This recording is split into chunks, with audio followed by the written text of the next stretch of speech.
the call came out to come up here and relieve them today, I was more than happy to come. Those who suffered past wildfires now repay the favor. We'll see how those affected in southwest Nebraska pitch in. Plus help available for those who've lost fence, hay, or animals. It's good to be needed, but there's only one of me, and there needs to be more of me. And when your livelihood is from livestock, you need a good veterinarian. And we'll hear about an effort to bring more DVMs to rural Nebraska. It's time to grow.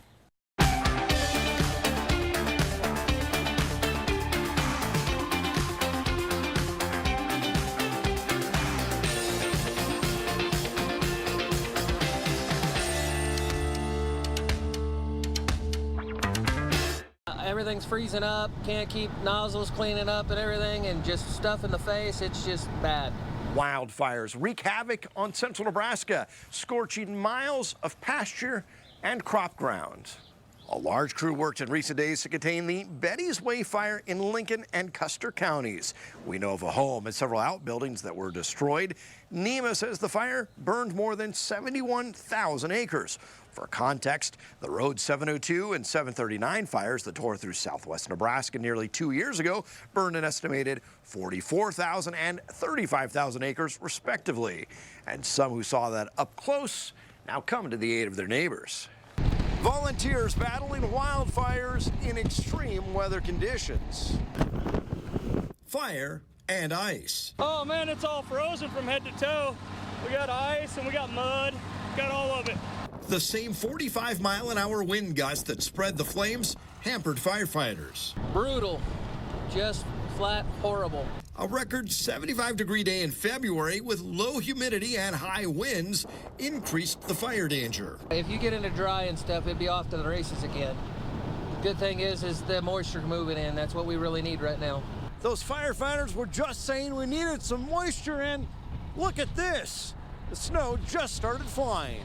Miles from a population center, as the fire spread in southern Custer County, folks pitched in. Farmers and ranchers coming with water tanks and tractors and disc and pickups with sprayers in the back of them, and it's a huge community effort. With the worst of it contained, local volunteer firefighters turned things over to a crew that's seen this before. 739, 702 fire, yes, all over again.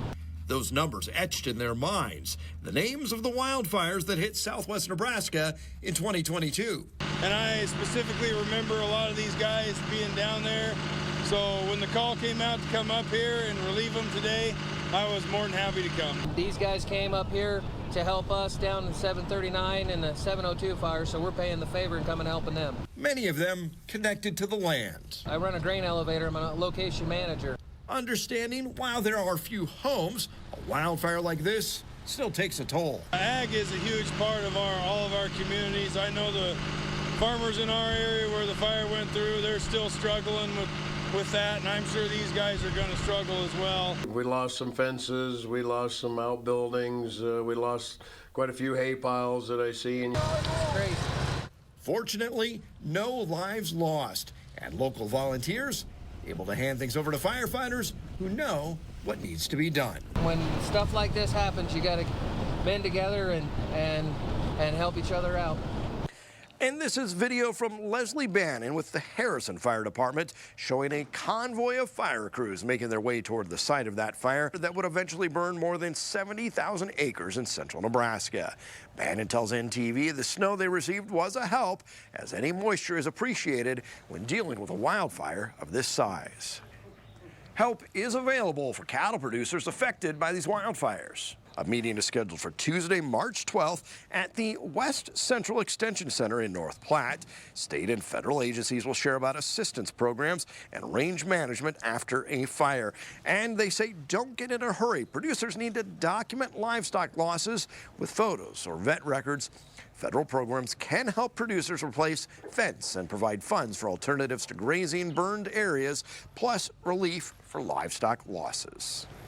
Senator Deb Fischer has proposed legislation that would allow producers impacted by disasters with the option to receive some upfront cost share based on USDA estimates, something she asked Ag Secretary Tom Vilsack about. That's a good idea. Yeah, I think it's fabulous. You know, a lot of times it takes A year or two to get those payments out, and you could see people out of business. It's also important because what we're now seeing are disasters on top of disasters. Senator Fisher also asked the Ag Secretary about an effort to expand small to mid-sized meat packing, something she says could be threatened by some EPA changes to wastewater provisions. Meanwhile, a major meat packer agrees to a third-party review after millions of gallons of sludge were released into area rivers. Vacuum trucks have been sent home weeks after sludge left the Grand Island beef plant carried into area rivers. It may not be in groundwater wells, but neighbors remain concerned. We just don't want it in our rivers. We don't want it ruining the environment and killing fish and possibly other wildlife. County Commissioner Jane Richardson lives near the plant. She's reviewing dozens of pages as meatpacker JBS filed a report with the state on what it plans to do. I do plan on looking through that with a fine-tooth comb, and I was very happy to see the third-party testing. And they're testing a lot of things as well, but I was really looking for the third-party testing. In documents, Swift Beef Company says it commits to a third-party review of wastewater quarterly for 2 years. In addition, the company says it has been testing water at 8 sites, some of them residential, checking for nitrates and ammonia. JBS also says it mobilized multiple vendors starting on January 6th. In its response to the state, JBS says it's working with engineers to review the damage and suggest next steps. Those engineers say they were out in mid-October, more than 2 months before the sludge spill, and made an emergency visit in January. Engineers say they were brought in to evaluate the wastewater processes at the plant, which includes lagoons like the one that failed. JBS also brought in a specialty firm to review another aspect of the wastewater system. Photos included in the report show tubes plugged up and what consultants refer to as safety issues with how certain systems are installed. The company processes about 5,000 head of cattle a day, with a workforce of nearly 4,000. As a letter to the county highlights the economic impact. I think that's even more reason to follow the rules. You are our largest employer. Treat your employees with care and avoid these health risks.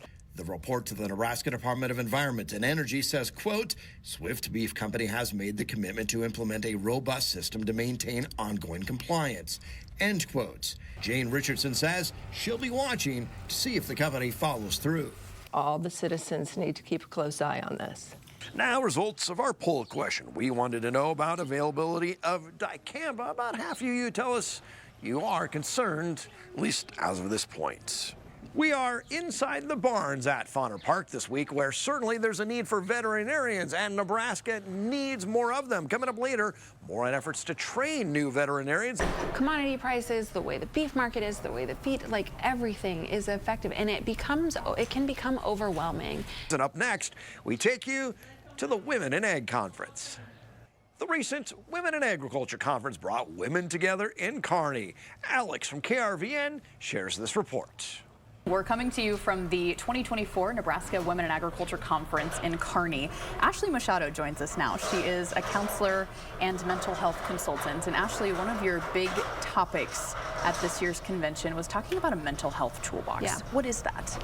I like to think of our mental health toolbox. So we use different tools every day to work in our business, in agriculture, all of these different tools that help for our business to run effectively. I like to think of our mental health toolbox as something that helps us work effectively. So things like breathing exercises, having a community of people to talk to, being able to like practice gratitude or journaling, just things that are free and are, you know, things that we keep like in an imaginary fanny pack next to us that's like, okay, I'm feeling stressed right now. I'm gonna do this breathing exercise and it's gonna help with my stress, my anxiety, my worry, my overwhelm, and I'm gonna feel better after I do this breathing exercise. For rural Nebraskans across the state, this is really critical, and you kind of talked about the state of mental health in the Midwest. Can you share more about that? Yeah, I think it's really hard with different prices, different commodity prices, the way the beef market is, the way the feed, like everything is effective, and it can become overwhelming. Like intergenerational communication, farm transitions, all of that. And right now the statistics are showing that we are one of the leaders in suicide rates, and depression is around, I think, 32%, anxiety or stress is around 60%, but we can change that. We can work through that if we really make it a priority to say, like, hey, I want to better myself, I want to better my relationships. Let me just start with these free tools that are in my toolbox that are going to help me, and they're going to make a difference. Ashley, you are a wealth of information. If folks want to connect with you, get more information, what's the best way to do that? My website is www.ashleymachado.com, or I'm on Instagram, email. I'm pretty accessible, so any of those. I also have a podcast. It's called MWell, and I talk about different tools and stories and things like that. Yeah. Excellent. Aurora, thank you so much for joining us. Thank you. Last weekend also wrapped up NCC the Classic. I think the importance for judging is for young cattlemen to know how to seek out some positive traits in their livestock and look out for quality in their livestock so that we can seek out how to make our beef better and our herds better. I think my favorite part about coming to the Classic is just judging with my team. We have a really good time. I learned a lot about speaking skills and livestock judging in general, and it's a really awesome time. From record heat and snow to red flag warnings, the last 7 days have brought us all sorts of weather. What's in store in the coming days? Our Grow Weather Outlook is next. The Farm Family of the Month is sponsored by the Nebraska Soybean Board, feeding, fueling, and innovating for the future.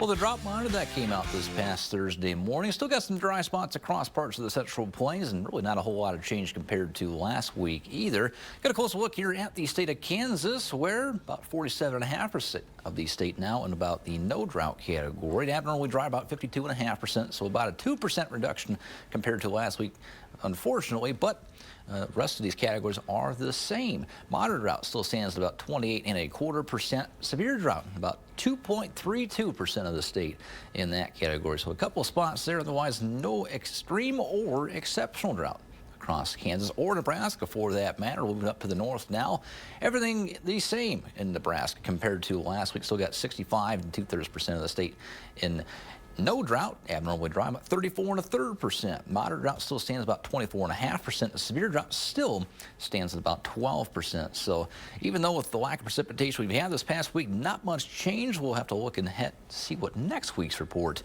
will determine. Otherwise, the latest temperature outlook for the month of March has been released, indicating relatively above average temperatures for much of Kansas, much of Nebraska as well.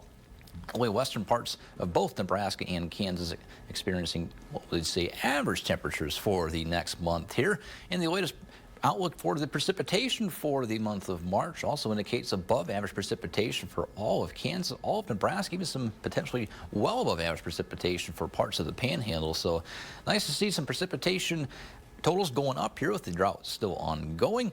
Otherwise, the 3-month outlook here for March, April, and May still stands about the same as last week, as again, average temperatures are expected for all of Nebraska as well as all of Kansas. And likewise, precipitation outlook for the next 3 months remains unchanged. Still got slightly above average precipitation totals there for parts of Kansas, also parts of Nebraska. Otherwise, average totals are expected for western parts of Nebraska and Kansas, as well as parts of northern Nebraska. So not a whole lot of change there. Different story compared to last week. We'll be dealing with this next week here. Normally see a high around 48, normal low around 25. The week ahead, a little bit closer to average for this time. 51 will be the average high, and then the average low still stands about 29, so pretty close to what we get normally for this time of year. Starting the week off a little warmer. You see temperatures in the 50s most days, probably some 40s too, especially in those northernmost areas, and a couple of slight chances of precipitation throughout the week. Again, Tuesday, potentially a little chance, maybe early Wednesday. Otherwise, I think we'll have a better chance here towards the end of the week as those temperatures maybe cool down a little bit for us back into the 40s, and could be having a little wintry mix combination for us on Thursday. So look out for that. There's still a lot of uncertainty in the models, but definitely stay tuned throughout the week to get the latest forecast. And your Grow proverb for the week. Obviously, we started the month of March. Now, March comes in like a lamb and goes out like a lion. Now, I guess we did start the month of March off on a rather warm note on Friday, and I guess we'll just have to wait and see what the end of the month may end up bringing. Well, that is a check of your Grow weather report. Stay tuned next week when once again it will be time to grow. FFA week has passed, but 1 week is not enough to share all the photos we received.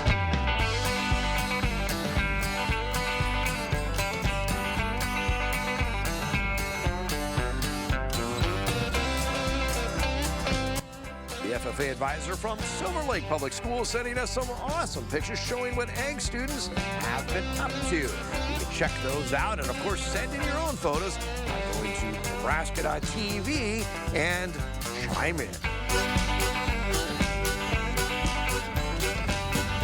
You go to where the best paying jobs, and the best paying jobs are in the large cities. The veterinarian-in-chief takes aim at recruiting animal health providers. Coming up next, what Nebraska is doing to invest in this important workforce. While some ranchers have battled wildfires in recent days and others calving during blizzards and extreme cold, others dealing with a problem that's been long simmering, the critical shortage of large animal veterinarians. Right at the time that this year was trying to develop, Caring for the cattle that turn Nebraska corn into steak. Dr. Larry Marshall's clients, cold night or day. it's calving season, so it's good to be needed, but there's only one of me, and there needs to be more of me.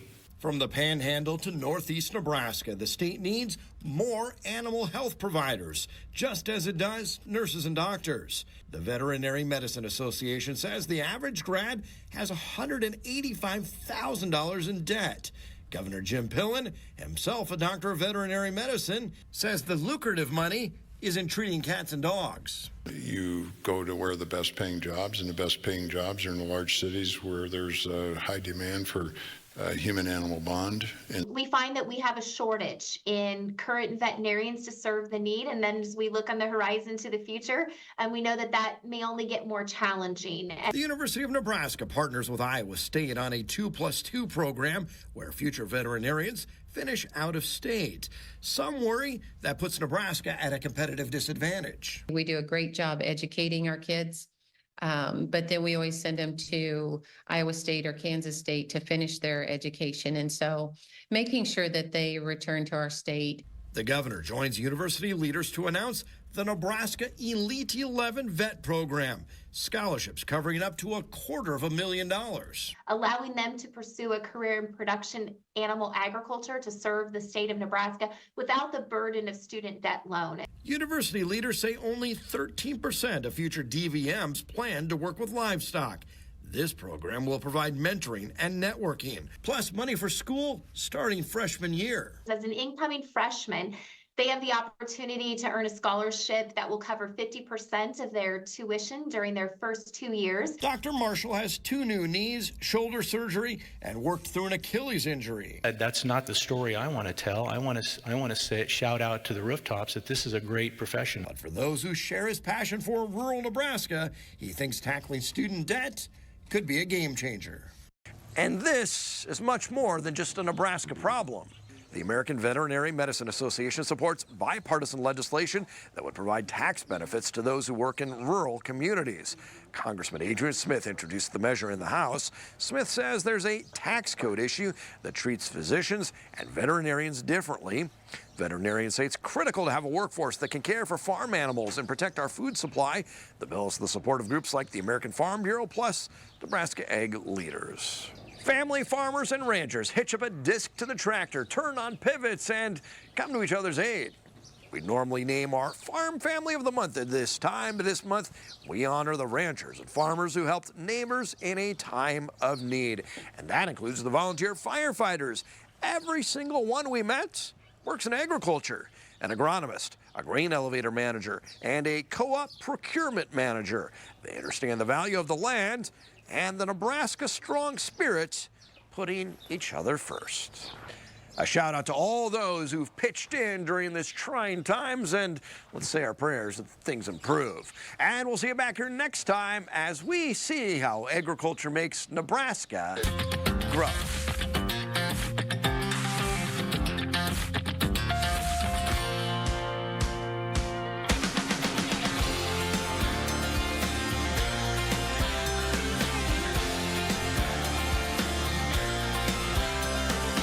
NTV's GROW is brought to you by Aurora Cooperative. Tougher together, Aurora and you.